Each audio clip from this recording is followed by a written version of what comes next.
ஏதோ அரசியல் பண்ணுமே அப்படிங்கிறதுக்காக புதுசு புதுசா பேசுறவங்கள புதுசு புதுசான்னு தான் சொல்ல முடியும். அவங்கள பார்த்து கோவமே வரல, பரிதாபமா தான் இருக்குது.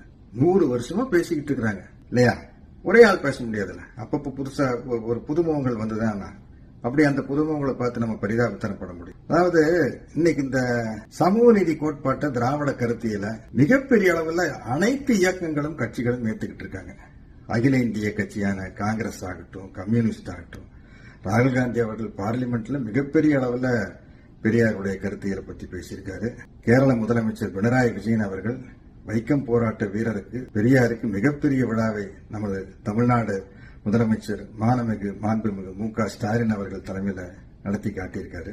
இப்போ திராவிடங்கிற பேர் இருக்கிற கட்சிகள் கண்டிப்பா பெரியார ஆதரிப்பாங்க. ஆனா இன்னைக்கு பாட்டாளி மக்கள் கட்சியினுடைய தலைவர் மரியாதைக்குரிய ஐயா ராமதாஸ் அவர்கள் இன்னைக்கு ஒரு கண்டன அறிக்கையை வெளியிட்டிருக்காருங்க. அவ்வளவு அருமையா இருக்கு. எங்களுடைய கொள்கை வழிகாட்டி பெரியார் தான் சொல்லிட்டு, அதே மாதிரி விடுதலை சிறுத்தைகள் கட்சியின் தலைவர் என்னுடைய அன்பு தம்பி எழுச்சி தலைவர் தொல் திருமாவளவன் அவர்கள் இன்னைக்கு ஒரு அறிக்கையை வெளியிட்டிருக்காரு. சூப்பர். அவர் முன்மொழிந்ததை நான் அப்படியே வழிமொழிகிறேன். அந்த அறிக்கையை எத்தனை பேர் படிச்சிருந்தாலும் நானும் ஒரு தடவை அந்த அறிக்கையை ஏதாச்சும் ஒரு பொது மேடையில படிச்சு காட்டணும்னு ஆசைப்படுறேன். அப்படி ஒரு அற்புதமான அறிக்கை.